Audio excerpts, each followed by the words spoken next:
Testing. Test 1, 2. Okay, everyone, let's start the what if. What if Yamcha linked the Kaioken? Part 7. With a flash of magical light, Yamcha, Poor, and Piccolo all appeared in front of Bulma. Bulma didn't notice as she was busy typing something on her computer. Yamcha stood in awkward silence for several moments before saying, I'm home. Bulma stopped typing and looked up from her computer screen. The moment she saw Yamcha and Piccolo, she jumped out of her chair and said, I can't believe it, you're back! She ran over and hugged Yamcha. Yamcha said, That's right, I got home a little early, as you can see. She looks around and asks, Where's Krillin? Yamcha said, Oh, right, well, stuff happened on Namek and I couldn't use the Dragon Balls to revive Krillin. But the Namekians promised me they would revive Krillin so I could come home faster. Piccolo coughed to get everyone's attention. Okay, if everyone is finished catching up, we need to... But everyone was not finished catching up, as Tien came rushing down the set of stairs. I sensed Yamcha's energy. Is he back? Tien saw Yamcha, and a look of utter bewilderment took over his expression. Yamcha said, Hey, Tien, what's with the look? Do I have something in my hair? Chiaotzu comes flying down not long after. He flies over to Yamcha and says it bluntly. We all thought you were dead. Yamcha laughs nervously. Why would you think that? Chiaotzu tried to keep track of you with King Kai, but neither of them could find you after the first month or so. They couldn't sense your energy at all. Yamcha thought to himself. Turles' ship did cloak energy signatures, so that's probably why King Kai couldn't find them. Tien said, But you're here now! We need all the help we can get against those androids. You too, Piccolo. Both of you got really strong. Yamcha nodded. Yeah, the two of you sure got really strong too. He turned to Piccolo. Had he learnt the Kaioken? A small part of Yamcha hoped he hadn't, actually. He hoped Piccolo didn't make him irrelevant. Again. As if reading his mind, Piccolo said, No, I didn't learn the Kaioken. Believe it or not, I tried, but... Piccolo rolls his eyes. I just couldn't stand to train under that pathetic excuse of a god. Piccolo continued, Now, if everyone's finished, I would like to know our plan for taking down the androids. Tien said, We have been picking up after their destruction, mostly. We're still not strong enough to fight them head-on. Gohan is training near constantly, but he still has a long way to go. He did go Super Saiyan a while back, which was quite lucky for us. Yamcha looked around. Hey, where's Little Trunks? Shouldn't he be around 3 right now? Bulma nodded. He's asleep in the other room. Tien noticed the vial in Yamcha's hand and asked, What's that? Yamcha held it up triumphantly. Who wants to bring Goku back? Yamcha knew where they had buried him, and so he ran up the stairs to get out and start flying. Tien shouted, Yamcha, wait! He ran after him with Piccolo and Chiaotzu following close behind. The second Yamcha reached the surface, he stopped in his tracks. Stunned by what he saw, he nearly fell over from the sheer shock alone. What happened? Skyscrapers were tilted at an angle, if not completely fallen over. Rubble covered the ground. The smell of gas and burning rubber permeated the air. You couldn't take 3 steps without hearing the crunch of shattered glass beneath your feet. Tien said, The androids. And believe it or not, this is far from the worst of it. Yamcha clenched the bottle in his hand, almost to the point of breaking it. Yamcha just shook his head. We need to revive Goku, is all he said before he took off. As he flew overhead, he looked over the crumbling city. It filled him with a lot of emotions. Sadness, anger, dread. It was the worst thing he had ever seen. And he had seen the city that Nappa had leveled. At least the people in that city didn't suffer long. In this city, suffering lasted far longer than the android attack. It took only a few minutes of travel for you to come across wounded survivors, huddled around burning remnants for warmth. You could see mothers crying while cradling their children. Some dead, others were simply wounded. One particular sight he couldn't get out of his head was a mother desperately trying to apply first aid to her husband, while her daughter stared blankly into space.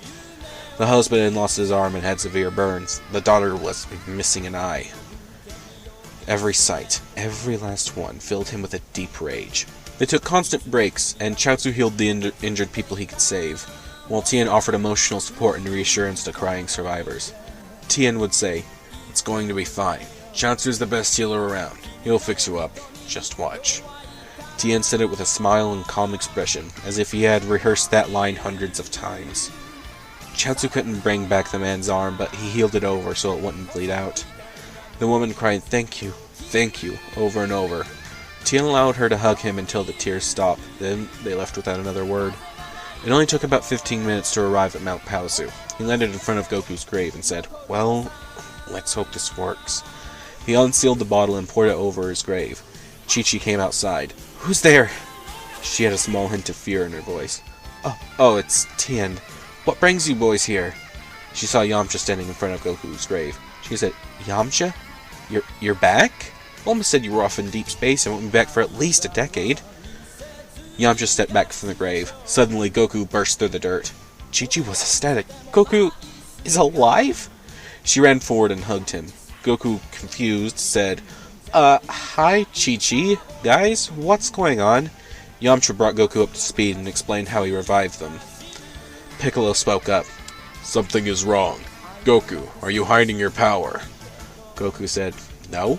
Why?" Piccolo said, "Then why are you weaker than you were in the afterlife?" King Kai chimed in, just now noticing Goku wasn't training on his planet anymore. "I can explain that. You see, when you revived Piccolo, you revived the body he had in the afterlife. But when you revived Goku, you took the soul into his older body.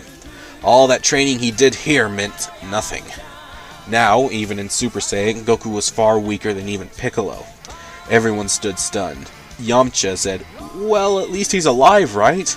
I mean, better to have a Super Saiyan on our team than not." Tien said, "He's right. Goku just needs to train some more." Goku thought for a moment. "Oh, hey, I got an idea. Why don't we use the time chamber?" Everyone looked confused. "The time chamber?" Goku nodded. "Yeah-huh, just grab on."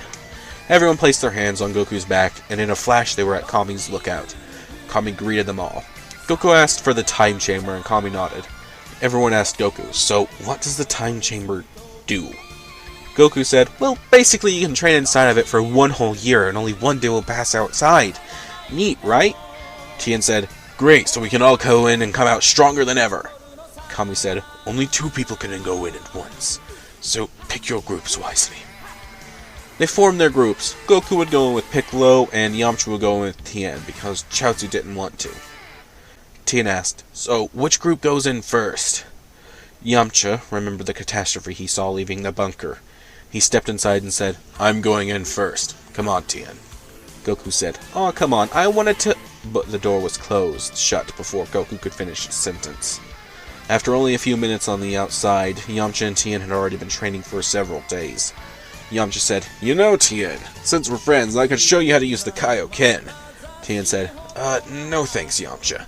My Tri-Beam attack would not go well with the Kaioken. I think it's best if I don't kill myself during every fight.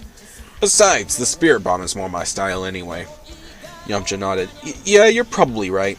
They continued training. Over months, Yamcha learned more and more about the Kaioken's inner workings through meditation and constant use. He had learned how to control its effects, but never understood how exactly it worked. Using the knowledge he gained, he morphed it and shaped it into his own power. After months of tinkering around, he finally found a method that seemed to improve it and make it into almost a brand new technique. He decided to show it off to Tien. "Ready, Tien?" Tien gave a nod.